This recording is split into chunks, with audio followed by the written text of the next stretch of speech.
So I've been doing speed training pretty seriously for the last couple off seasons, using the stack system, doing overspeed protocols, and working hard to kind of push my swing speed up. And it's worked. On the stack radar, I can consistently get my driver e-speed up over 125. But the thing is, I really don't know how much of this is transferring, right? All the speed training is in a controlled environment. It's indoors, no ball, no consequence, no fairway to hit. And so it got me thinking, how much of that speed is actually showing up when I'm on the course? You know, when I'm on the tee box, I gotta hit a fairway, or I'm trying to hit a fairway, and when the swing needs to be somewhat repeatable and not just all out swinging hard. Because the swing I make during speed training looks like this, which is a big turn, full send, all out swing. But the swing I make on the course looks more like this. And it's definitely a bit more controlled, more focused on hitting the ball solid, and not so much just moving fast. So the big question is, what is actually transferring?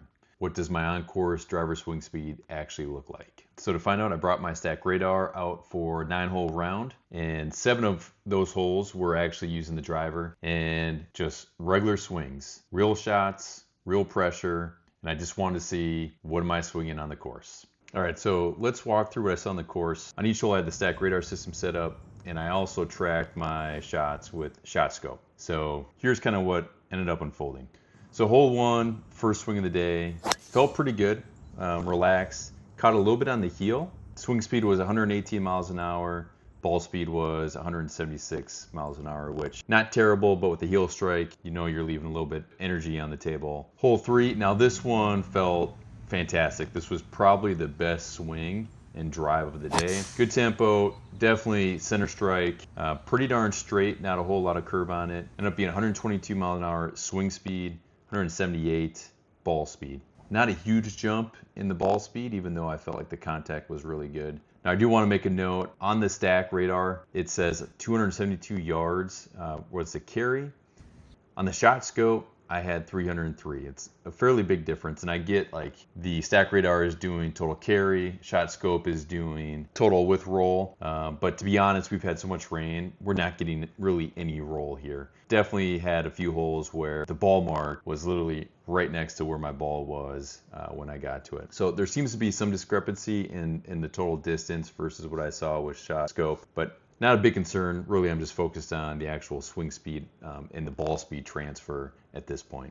All right, hole 4. This was another good one here. Felt very much like hole 3 as far as center strike. Had a nice little draw to it. 121 mile an hour swing speed, 178 mile an hour ball speed.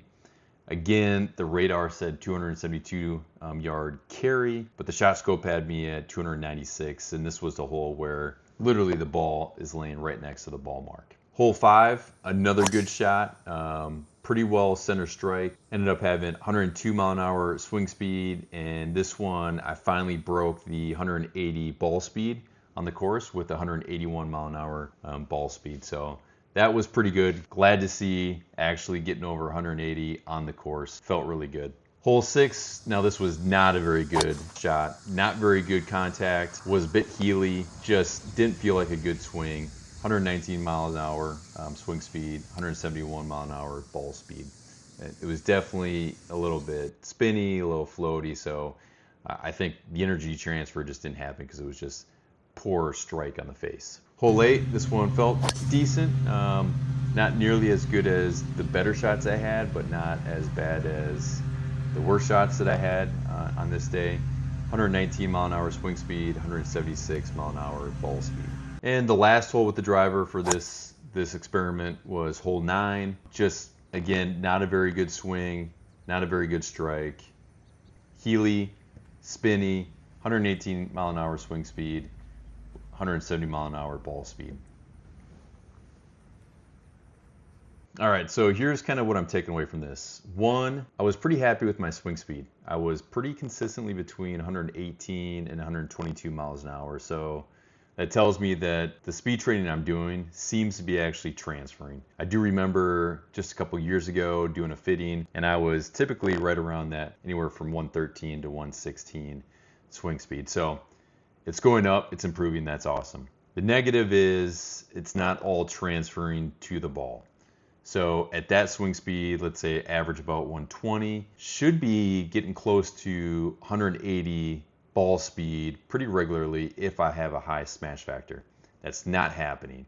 I did have 181 mile an hour that one time with 122 mile an hour swing speed.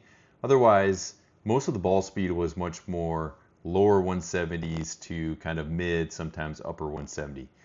So that tells me I'm leaving quite a bit of ball speed on the table, just because of lack of consistent strike and having that energy transfer from my swing to the ball. So a couple things that I'm thinking about moving forward. One is I think I need to do a lot more speed training with actually hitting a ball. A lot of my speed training is with the stack system. I love it. Probably great to do in the off season, but I think I need to blend more actual speed training while hitting a ball on the range, doing 20, 30 all-out swings while actually hitting the ball, getting used to actually hitting the center of the club face at high swing speeds. Two, I think I'm gonna actually tinker a little bit with my equipment. Right now, I have the Ventus Black 7X shaft. It is standard length. So I'm gonna actually test out this Ventus 7X just the same, except it's cut down an inch. Now there is one small difference. This is the TR, a little bit more stiff than my current one. I'm thinking that may actually help me control the club face a little bit more. But the main goal here is to see if a shorter shaft will actually improve